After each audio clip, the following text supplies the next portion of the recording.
Yeah, hi YouTube, Michael again. Still in the progress of developing the circuit diagram for my ultimate sensor board, as I called it. I was about to rename this thing into Ultimate Sensor Logger, but this just didn't have the right sound to it, you know. Okay, let's talk about what I did so far. Still might not become 100% complete, but yeah, it's in the progress of making, you know. This is the USB part, which has an actual USB bridge that allows us to draw over this MOSFET transistor here, to draw 500 milliamps from the bus legally. I mean, not just pulling it out, but telling the USB controller on the computer that if you need 500 milliamps, then this controller will acknowledge that, and after this, it's always safe to draw this kind of power out of it.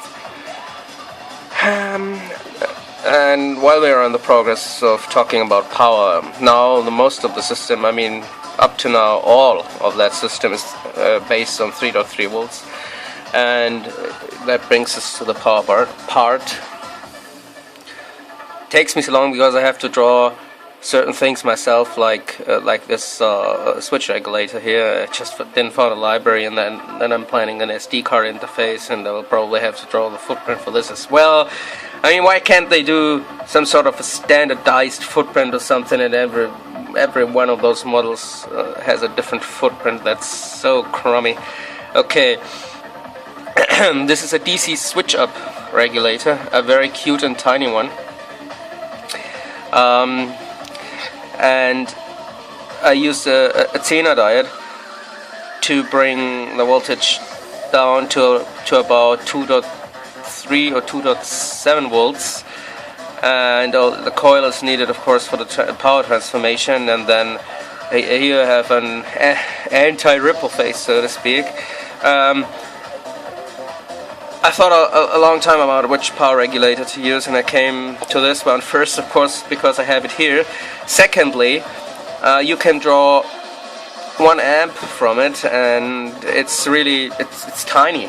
I mean, it's extremely tiny. I'll show you later. And then I decided that I wanted to use a dedicated real-time clock again. Why? The X-Mega has a real-time clock counter, but this is only a clock counter, as it says, and the whole logic and the whole calendar time and all that kind of stuff you have to implement yourself, so why bother? Just take this. Also, by using a supercapacitor with 100,000 farad, not a 100,000 farad, 0.1 farad. I can buffer it. I'm using this on my relay card, and this buffers the clock for a couple of days without losing the time. And this time, although the datasheet says otherwise, I have additional oscillator capacitors, and one is camber regulated here. And this is, it's called the main CPU. This one I kept. The second one I changed. This is the Mega 644. Nothing special in here. Mainly it connects the FT232 USB part, the JTAG, and it connects the network part, which I will show you soon. And it has, it will act as a two-wire interface master device, which will also address the real-time clock.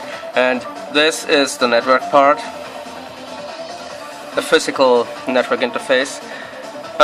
This is a mag check which contains the transceiver, because, as you might know or not, Ethernet is working with 45 volts of transmission voltage, and this needs a transceiver to bring the power, the voltage up, and it's contained within the jacket.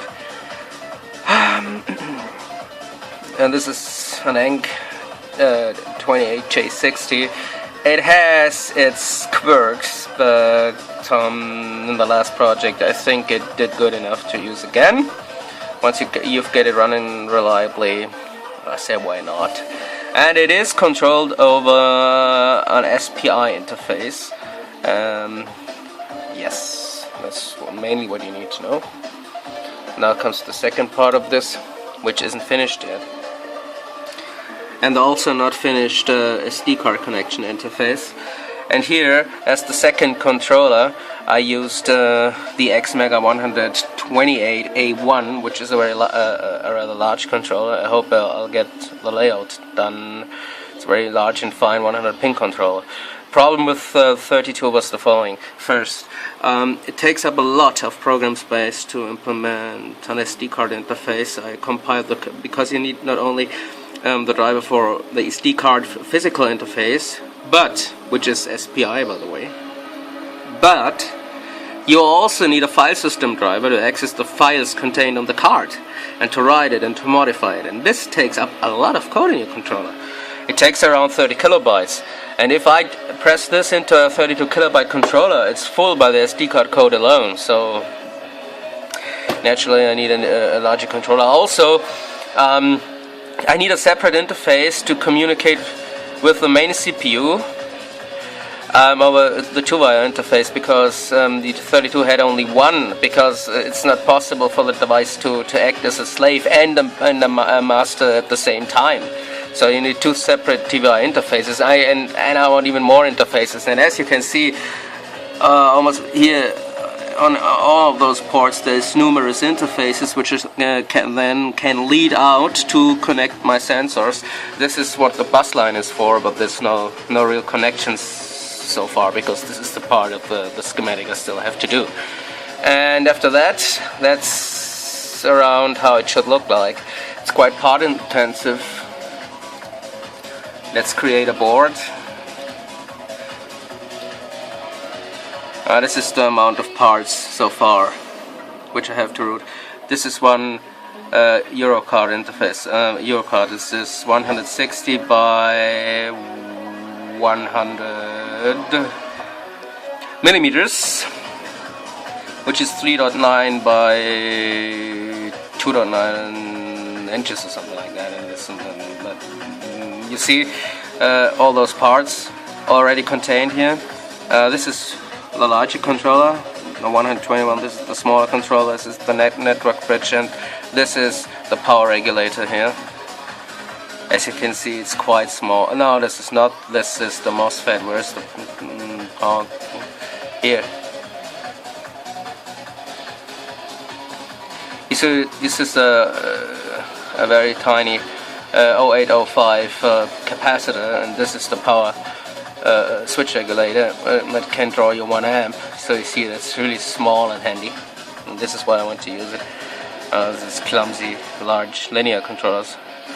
Okay, that's it so far. This thing is still going on. Yeah, naturally. I'll keep you posted.